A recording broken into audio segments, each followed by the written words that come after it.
புதுசா வந்திருக்க அஞ்சலின்றவங்க வந்துட்டு, அவங்க அஞ்சலி தெரியாது. அவங்க பேரு மதின்னு சொல்லிட்டு சொல்றாங்க. அவங்கள ஃபாலோ பண்ணிட்டு போயிட்டு நின்னுட்டுருக்காரு. "ஏய் என்ன நானும் பார்த்துட்டே இருக்கேன். என்ன ஃபாலோ பண்ணிட்டே வந்துட்டுருக்க. என்னது இது?" அப்படின்னு சொல்லி இது பண்ணி மிரட்டி கேட்குறாங்க.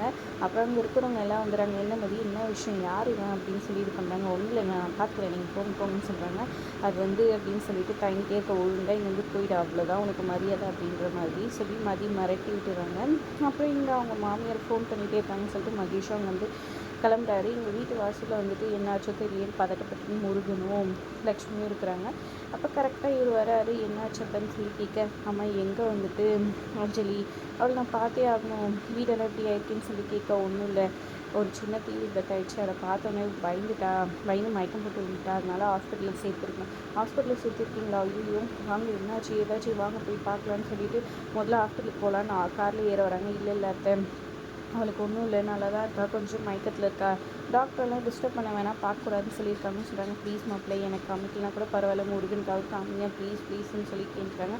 சரி ஓகே வாங்க, நீங்கள் போய் வீட்டில் முதல்ல ரெஸ்ட் எடுங்கன்னு சொல்லிட்டு காரில் உட்கார வச்சு இப்போ என்னடா பண்ணுறது, எப்படி இது பண்ணுறதுன்னு யோசிச்சுருக்காங்க. அவங்க அத்தையை விட்டுட்டு முருகனை சமாளிக்க முடியல. முருகன் வந்துட்டு ஹாஸ்பிட்டல் போகணும்னு பிடிச்சனால கூட்டின்னு போகிறேன்னு சொல்லிட்டு ஒரு ஹாஸ்பிட்டலில் போய் நிற்க வச்சுறாங்க.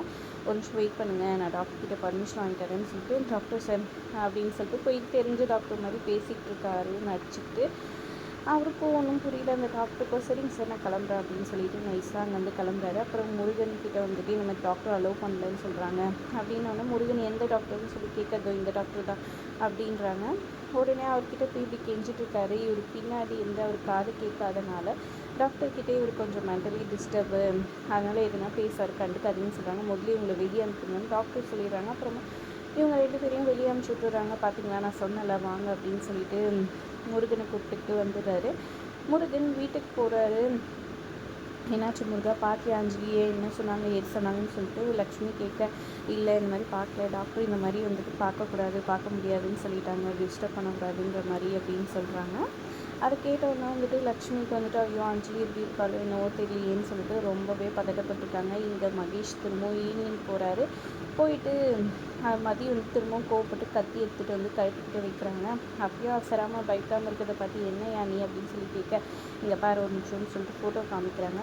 என்னையா என்னையே வந்துட்டு நீ மாற்றி உன் கல்யாணம் ஆன மாதிரி உன் கூட கல்யாணம் ஆன மாதிரி எடுத்துகிட்டு வந்துருக்கேன், எவ்வளோ பெரிய ஃப்ராடாக இருப்பேன்னு சொல்கிறாங்க. இது என்னோடய ஒய்ஃப் அஞ்சலி அப்படின்னு சொல்கிறாங்க. உங்கள்கிட்ட இதை பற்றி கொஞ்சம் பேசணும், நீங்கள் நான் சொல்கிற இடத்துக்கு வந்துடுங்கன்னு சொல்கிறாங்க. அவங்களும் அங்கே வர இந்த மாதிரி எங்கள் 2 பேருக்கு கல்யாணம் ஆச்சுன்னு கல்யாண கதை எல்லாத்தையும் சொல்கிறாரு. இப்பயும் ஒரு லவ்ஸா, பணக்கார லவ்ஸ் போல இருக்கே அப்படின்னு சொல்கிறாங்க.